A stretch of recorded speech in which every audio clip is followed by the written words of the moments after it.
so many updates when it comes to Zeruiah, and I think we now have a pretty good idea on who her potential victim was in this case.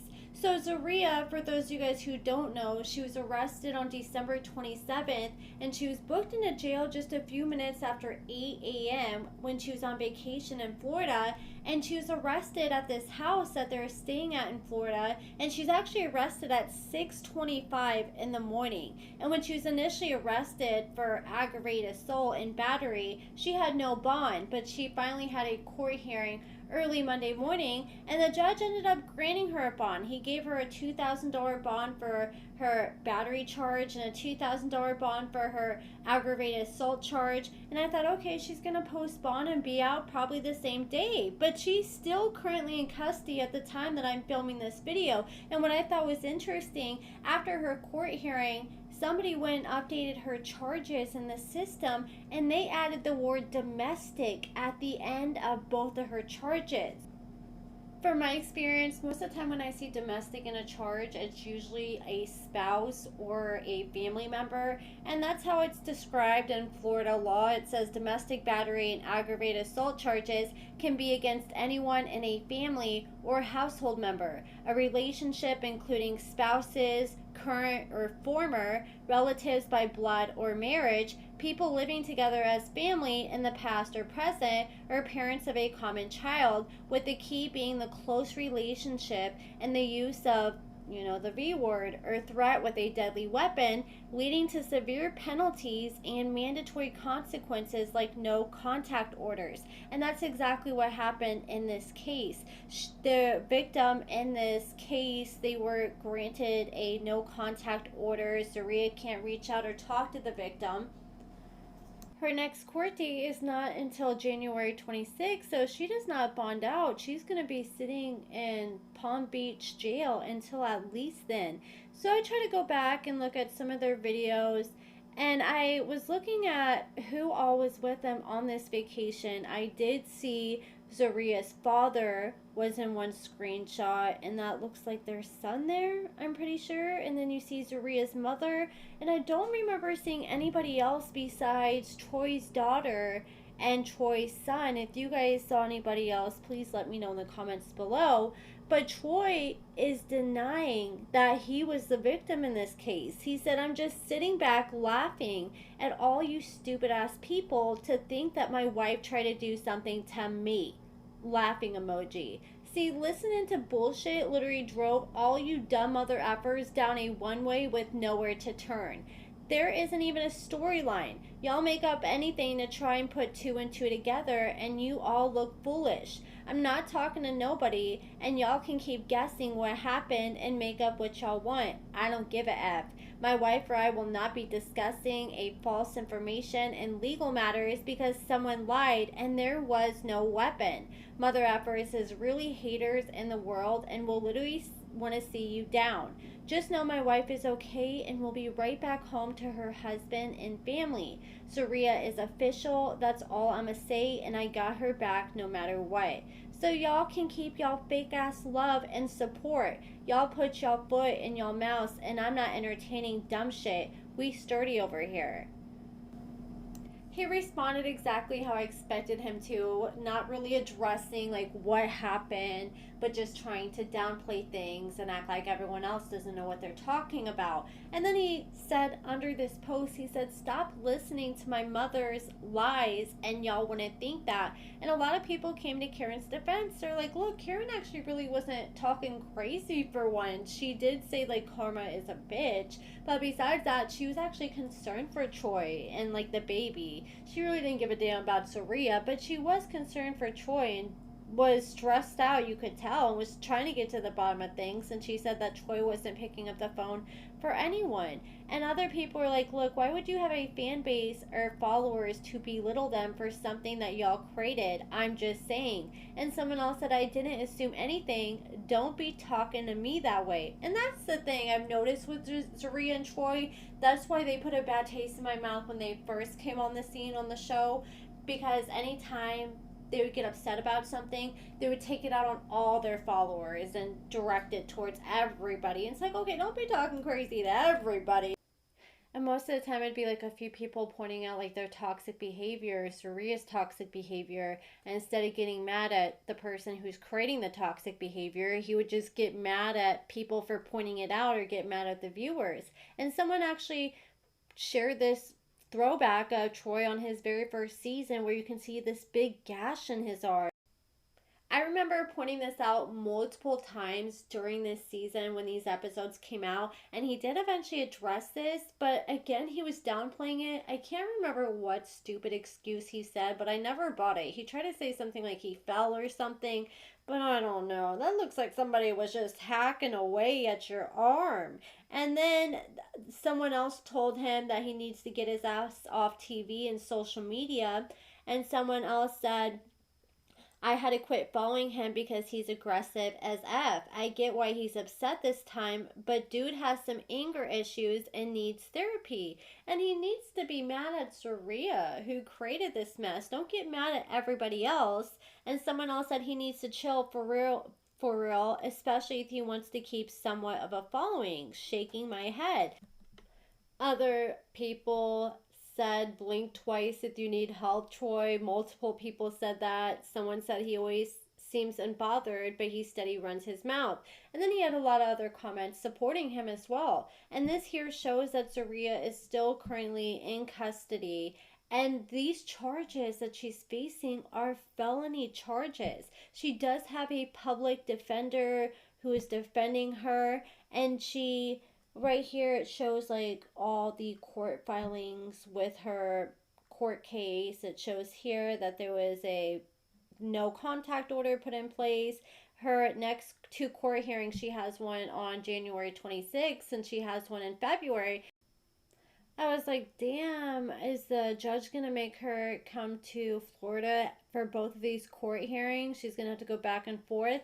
But apparently, they're going to let her attend the first two court hearings by Zoom, so she won't have to travel all the way here, at least for the first two court hearings. And so I was doing some more digging into all this, and I came across a post from Karen clapping back at Troy. She said, Troy, let me tell you something. I don't need to lie on nobody. The world see for themselves how foolish you and your wife are. I don't know nothing, and I don't care to know nothing. You both are two stupid fools. And like I said, I say it again. Karma is a bitch. And someone's like, it's bad for a family to act like this. And she said, you're right. That's why I'm keeping my nose out of it. I wish them well. Long as the kids are well, I'm good. Well, someone came across this court document here, and you can see the victim's name right here. And it's really hard to read. All I was getting at first was a D. Jones. I posted this on my Instagram and Facebook, and I asked you guys what you thought it said, and people were saying that looks like a Dale Jones. And if you look down here, it looks like a Dale J. Jones. And then if you look down underneath that, when they sign off on their initials under the victim, they use the initial T. So I'm like, okay, their first name has to start with a T. That's what they signed off on their initials. So I think what they meant to do is that J was meant to be a T. Maybe they started to write their last name and, thought like they signed it off wrong and thought their last name was going to go last. Maybe they started to write Jones and then they realized, oh no, I need to put my last name first. Maybe that's what happened, or maybe they just wrote really fast and it had a curve on the bottom. But I tried to do digging and see if I could find a Dale Jones that was related to Troy, because Troy's last name is Jones. So I'm like, okay, this must be a brother, an uncle, or a family member of Troy's. I could not find a Dale Jones that Troy was related to. But shout out to Amber Marie on the Love After Lockup Raw Uncut and Uncensored Facebook group. They put two and two together and found out that Troy's middle name is Dale. Troy Dale Jones. Now, after knowing that information, when you go back and look at who signed as the victim, it looks like it could be T. Dale Jones. And I think if it was Troy, I think he signed like that on purpose to, in case it did get out, Or maybe he thought, okay, maybe they're saying the wrong name. Maybe this no contact order may not be able to get connected to me, because one of her bond conditions is she cannot have contact with the victim once she does get out of jail, or they could completely revoke her bond and throw her ass back up in jail with no bond and just keep her there. I was just waiting for Karen to come out after she saw this record, because she knows the Jones family best, and I'm sure she'll know whose name is Dale, or who that name looks like, or whose name starts with a D. And she herself is convinced it's Troy. She said, just to let y'all know, the puzzle is solved. Troy Dale Jones, she done. And she knows her son's middle name, and his arrest records say the same exact middle name. So that's what I'm starting to lean towards, that he's the victim in this case, and that may be why she hasn't bonded out yet, because they're not allowed to contact each other. I mean, she's probably having to fully talk to her parents. He's already came back to New York. He had to fly back and bring his daughter back, and it's like, okay, I would have figured that he would have tried to wait out there for her, but I guess he is the victim and they can't have contact. I mean, that kind of defeats the purpose. And if that is the case, I mean, she technically wouldn't be allowed to go back to their home either and be around him, as long as this no contact order is put in place. I know there's a temporary one for like 30 days, and they're going to revisit it again at their next court date. But, I mean, I see them, if it is against him, I could see them as a type as they're going to sneak around, like, and just try to be around each other and think, okay, as long as we don't get caught, it's okay. But with the way they be fighting like cats and dogs, it's only going to be a matter of time before there is police interference again. And if they're not supposed to be around each other, they're going to get in trouble and end up going to jail over it. Like I said, I should have the arrest report here in the next few days, and hopefully then we will see in black and white what exactly did go down and who 100% for sure the victim is in this case.